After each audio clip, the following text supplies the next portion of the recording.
Si hay una muestra hoy en la agenda internacional de lo que es el apagón mediático, es lo que está pasando en Islandia, un cambio de gobierno provocado por una asamblea masiva. Si bien Islandia es un país pequeño, Islandia hoy es el país más grande del mundo en ese aspecto, 350.000 personas que habitan ese país pequeño, glacial, ¿no? Un país que está ubicado en un contexto geográfico muy complicado. No conoce mucho lo que es el verano o las estaciones, pero que hoy tiene este calor de combatividad que ha logrado, primero, asambleas en todo el país. Ya es un detalle que abre los ojos a cualquier analista. Una asamblea constituyente, con lo cual habla claramente de que el país empezó a redactar sus nuevas leyes. Y después el impacto que tiene que ver, primero, para nosotros, países del tercer mundo, siempre sojuzgados por potencias extranjeras o por la traición de las burguesías locales. Los banqueros presos. Eso es todo un símbolo.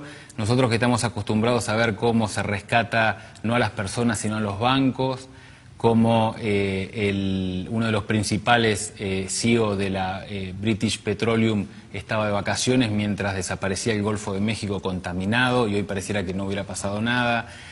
Todo esto que tiene que ver con los sueldos que se aumentan y esas pensiones fabulosas que se dieron la JP Morgan y tantos casos después de que el Banco de Estados Unidos, la Reserva Federal, los rescatara. Y hoy encontramos a Islandia, que ha hecho todo lo contrario. Recién en los títulos se leía que Portugal está pidiendo plata. A Islandia le pasa una situación parecida. Islandia también el mejor alumno del Fondo Monetario en ese momento. En el momento en el cual las reformas neoliberales parecían avanzar sin ningún tipo de problemas, y ahí es cuando estalla esta crisis, este epicentro que viene del 2009 se traslada a Europa y empiezan a hacer caer a todos los gobiernos, como por ejemplo los gobiernos que adoptaron esas medidas, ¿no? Lo más reconocible para nosotros es España, que tiene un 20% de desocupación y que no logra salir de la crisis, que ahora, bueno, desesperados los capitales españoles a ver qué va a pasar en Libia. Pero tenemos lo de Francia, países paralizados, lo de Grecia, 10 huelgas generales, no hay que olvidarse la revolución de los estudiantes, la paralización de los principales centros de trabajo también en lo que tiene que ver con el este europeo. Y ahora lo que estábamos leyendo de Portugal, precisamente, Portugal que está pidiendo otra vez plata, ¿no? Sabiendo que los halcones del ajuste, que son los alemanes, el Estado que maneja el ajuste en Europa, los hace arrodillarse, ¿no? Ese es el costo que tienen los países que entran en estas categorías. Les cuento todo esto porque hay un país que dice no solamente no vamos a pedir ayuda al Fondo Monetario, no solamente no vamos a pagar ese desfalco que es responsabilidad de banqueros y de capitales transnacionales, sino que además vamos a hacer caer al gobierno que pretende hacer lo contrario. 2 gobiernos cayeron. Algo que por ahí es impensado, ¿no? En definitiva, quizás también en parte por eso es que en los medios no es parte de la agenda, digamos, ¿no? Porque que esto se sepa quizás no le conviene a alguien. Claro, el punto es por qué nunca nos enteramos o por qué nunca vamos a ver, y mucho menos en medios regionales, salvo TV Central, el hecho de que un país decide convocar una asamblea constituyente, reemplazar todos los puestos del Estado y dictar una política económica que contradice abiertamente lo que recién estábamos viendo. No van a pedir ningún tipo de rescate y van a ir presos las personas que hicieron este desfalco. Hay 8 banqueros que fueron extraditados de Londres, hay 12 que ya están siendo juzgados.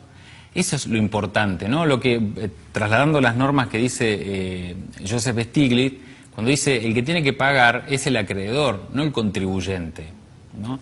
Trasladémoslo a la órbita neuquina, lo que puede pasar si la cantidad de falcos que han hecho los últimos gobiernos provinciales de repente ahora estuvieron los responsables tras las rejas o por lo menos siendo juzgados, no el dinero público saliendo a tapar esos enormes baches. Eso pasa en un país que curiosamente en menos de 2 meses provocó todo esto. Entonces uno puede hacer un pequeño juego muy sencillo, entrando en internet o buscando en las tapas de los diarios locales, nacionales, no aparece en ningún momento.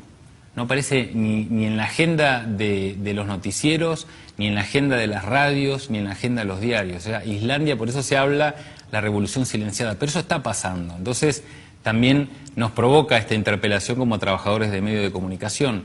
¿Es real el apagón mediático? ¿Es real que hay una dictadura mediática? Ahora, ¿Es ¿se real? puede, Pablo, disculpame que te interrumpa, ¿se puede realmente generar eso, un apagón mediático? ¿Es posible que eso ocurra? Me parece que el último detalle que podemos tener en cuenta es que no se habló más de los supuestos bombardeos de Gaddafi sobre Trípoli, ¿no? Una vez que se comprobó que no existieron los bombardeos, pero todos los medios habían asustado y preparado esa cuestión psicológica que Gaddafi estaba bombardeando a su propia gente, se apaga el tema.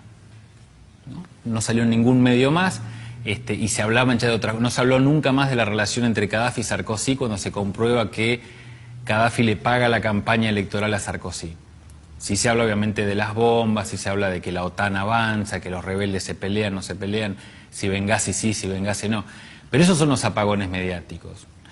Un detalle muy sencillo, no se puede hablar más de lo que significa hoy Haití, que se está discutiendo en este momento en Naciones Unidas, quién tiene que tomar las riendas en Haití, si el Consejo de Seguridad o Naciones Unidas. Los países del tercer mundo están diciendo Naciones Unidas, el Consejo de Seguridad no tiene que entrar ahí, porque el Consejo de Seguridad es invasión, es lo que está pasando en Libia.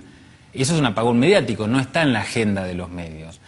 Un tema muy sencillo para trasladarlo a la órbita nacional, en el momento en el cual, por ejemplo, el gran oligopolio argentino decide hablar o no sobre la supuesta intención de extorsión de sindicalistas a un medio de comunicación, en ese mismo momento los abogados de Felipe y Marcela Herrera de Noble estaban negándose una vez más a la extracción de sangre, un tema que nosotros no vamos a conocer por la agenda mediática. Esos son los apagones mediáticos, ¿no? Y nos interpela, yo decía, como trabajadores de un medio alternativo, de un medio que está planteando también quebrar esa lógica, como es un canal de televisión desde una central sindical, el hecho de que efectivamente las agendas no las pueden imponer más estas transnacionales de la información, ¿no? Que son como correas de transmisión de un pensamiento único que tiene todas estas grietas, estas 300.000 personas que han salido, estas asambleas populares, esto de ver a los banqueros presos, que es todo un símbolo, ¿no? Vos fíjate que en Argentina, hace poco hablamos del golpe, no hay un solo banquero preso, que es imposible pensar en el golpe de Estado sin el capital económico que está exigiendo, necesito que esos recursos del Estado queden en mi poder, ¿cómo lo puedo hacer? Y hay que hacer una transferencia brutal.